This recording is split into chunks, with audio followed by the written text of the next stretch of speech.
Hello students, today we shall go ahead with the next unit, that is polymer chemistry, polymer science and technology. In this part, today we shall be doing the determination of molecular weight by end group analysis and JPC method and determination of chain dimension from light scattering technique. The next part is going to be understanding of thermomechanical behavior from TMA and DMA techniques. In the first part, that is the determination of molecular weight, we shall be dealing with end group analysis, GPC method, determination of chain dimensions from light scattering technique. End group analysis is the method used to measure the number average molecular weight. So molecular weight limitation is up to 50,000. End group must have detectable species like vinyl polymer, ester polymer, amide and urethane polymer, a radioactive isotopes of UV, IR, NMR detectable functional group. The end group analysis needs information about the number of determinable groups per molecule. This method is not suitable for high molecular weight because the fraction of end groups becomes too small to be measured with precision. So in end group analysis, this method cannot be applied to branched polymers. In the linear polymer, there are twice as many end of the chain and groups as polymer molecules. If having different end groups, the number of detected end group is average molecular weight. End group analysis could be applied for polymerization mechanism identified. High solution viscosity and low solubility, that is the number average weight ranges from 5,000 to 10,000. Here we using the formula, we can just go on to determine the number average molecular weight by end group analysis. Next is going to be gel permutation chromatography. Gel permutation chromatography is also called as size exclusion chromatography. This is a modified method of column chromatography. The packing material involved is polystyrene, divinyl benzene, glass or silica bead swollen and porous surface. The detector used here is RI, UV, IR detector, light scattering detector. Pumping and fraction collector system for elution. By using standard monodisperse polystyrene, we can determine both the number average and weight average molecular weight of a polymer. Gel permutation. This is one of the widely used methods for routine determination of molecular weight and molecular weight distribution. This method is based on the principle of size exclusion chromatography to separate samples of polydisperse polymers into fractions of narrower and molecular weight distribution. When we are going to deal with the equipment, it has several small diameter columns which are packed with highly porous beads. Pure pre-filtered solvent is continuously pumped through the column at a constant flow. That is, rate is between 1 to 2 ml per minute. A small amount of dilute polymer solution is injected by syringe into the solvent stream and carried through the columns. The smallest polymer molecules are able to penetrate deeply into the bead pores, but the larger may be completely excluded. So this is the figure used to go ahead with gel permutation chromatography. The process is repeated until all the polymer molecules have been eluted out of the column by descending order of molecular weight. The concentration of polymer molecules in each eluting fraction can be monitored by means of polymer sensitive detectors such as RI or UV device. The detector is usually a differential refractometer. Differ the refractive index between the pure solvent and polymer solution, flow rate versus elution volume for a given polymer solvent temperature. Pumping rate and column packing size. VR is going to be related to molecular weight. In calculation of molecular weight average, the peak weight, that is WI, a proper calibration curve could be measured to relate VI to WI. Direct calculation of all molecular weight That is, the number average, weight average, and the Z average are possible commercially available softwares. So this is going to be the graph which can be obtained. This is the GPC chromatograph of polystyrene sample using tetrahydrofuran as a solvent at a flow rate of 2 ml per minute. Next, when we come to light scattering method of determining average molecular weight, and through this we can measure the chain dimension as well. Here, the intensity of the scattered light or turbidity depends on the following factors. Turbidity tau depends on the following factors, that is size, concentration, polarizability, refractive index, angle, solvent, solute, interaction, wavelength of the light.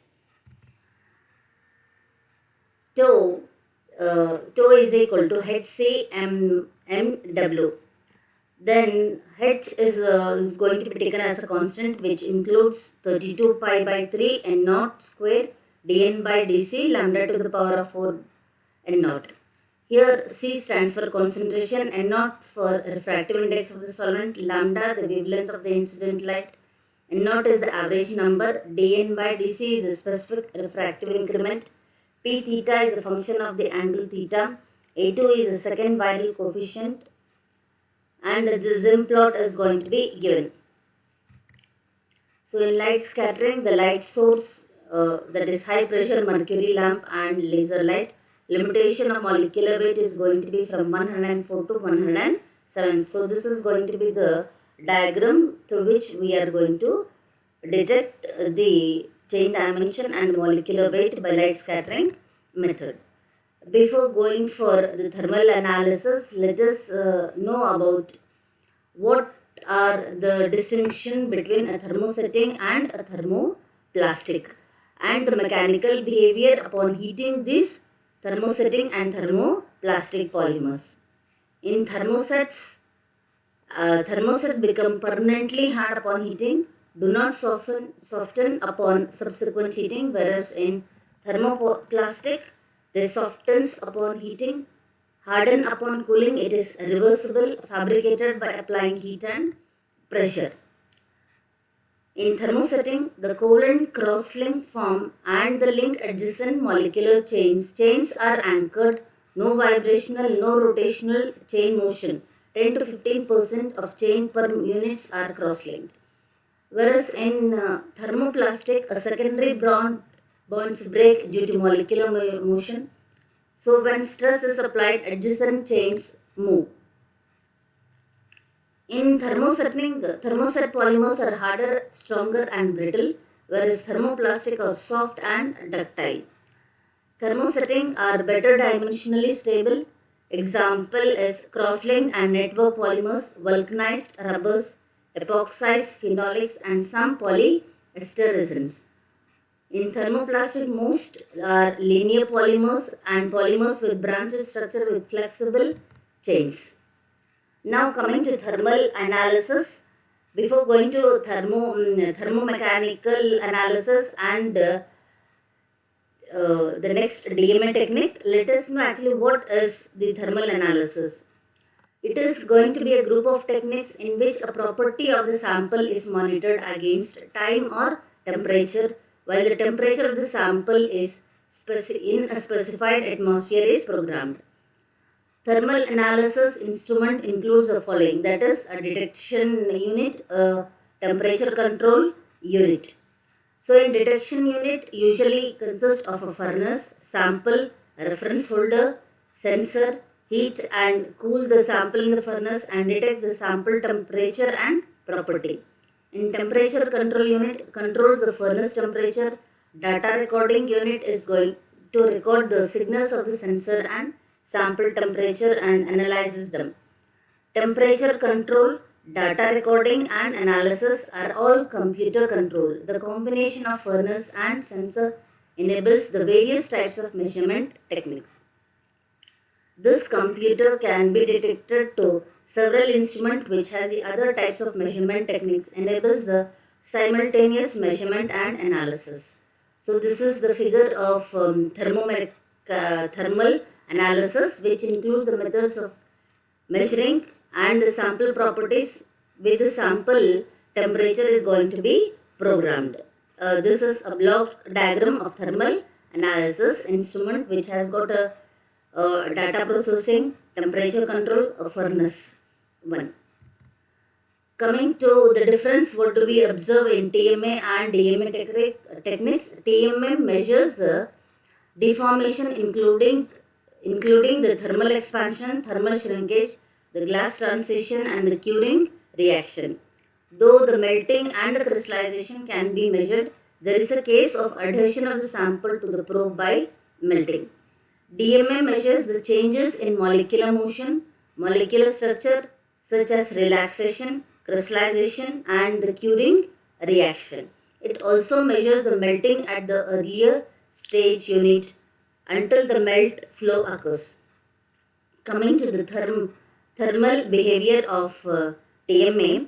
TMA, it is a technique in which deformation of the sample under non-oscillating stress is monitored against time or temperature, while temperature of the sample is specified, atmosphere is programmed. The stress may be compression, tension, flexure or torsion. So here is going to be the pictorial representation by which we are going to measure TMA. The sample is inserted into the furnace and it is touched by the probe which is connected with the length detector and the force generator. The thermocouple for the temperature measurement is located near the sample. The sample temperature is changed in the furnace by applying the force onto the sample from the force generator via probe. The sample deformation such as thermal expansion and softening with changing temperature is measured as a probe displacement by the length detector. Linear variable differential transformer is used for length detecting sensor. This is a block diagram for TMA. This has got, there are several probes, types of probe which is used in TMA measurement. That is, if you are going to say the A is going to be expansion or compression, then B is going to be the penetration and C is going to be the tension. So coming to the continuation thermomechanical analysis where expansion or a compression probe, it is used for measurement of the deformation by the thermal expansion and the transition of sample under the compressed forces applied. Penetration probe, it is used for the measurement of softening temperature. Tension probe, it is used for the measurement of thermal expansion and thermal shrinkage of the samples such as film and fiber. The materials of probe are glass, quartz glass, alumina and metals. The choice is dependent on the temperature range and or the measurement purpose. In case of TMA, which enables the dynamic force control on the static force control, the measurement of the stress, strain, the creep, the stress, relaxation and DMA measurements can be performed.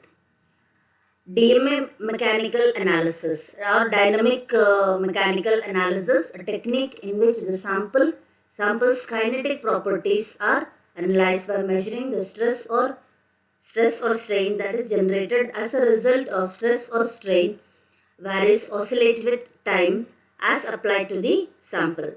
Static viscoelasticity measurement, a technique in which the changes in stress or strain is measured under uniform stress or strain that remains constant across the temperature. Here is going to be the block diagram for the dynamic mechanical analysis. Here also the sample is clamped in the measurement head of the DMA instrument. During measurement, sinusoidal force is applied to the sample via the probe. Deformation is caused by sinusoidal force is detected and the relation between the deformation and the applied force is measured. The properties such as elasticity and viscosity are calculated from the applied stress and the strain plotted as a function of temperature or time. This measurement of this is used for measurement of various types of polymer materials using different deformation modes. There are tensions, compression, dual cantilever bending, 3-point bending, shear modes, and the most suitable type should be selected depending on the sample, shape, modulus, and measurement purpose. Viscoelastic polymers such as storage modulus, E dash, G dash, purely elastic component, loss modulus E double dash, G double dash, purely visco component. Loss tangent, that is tan delta, will be equal to E double dash by E dash, can be measured by DMA, and their dependence on temperature and frequency can be analyzed. Analysis of glass transition temperature and temperature depends on the modulus can be measured by the temperature dispersion measurement.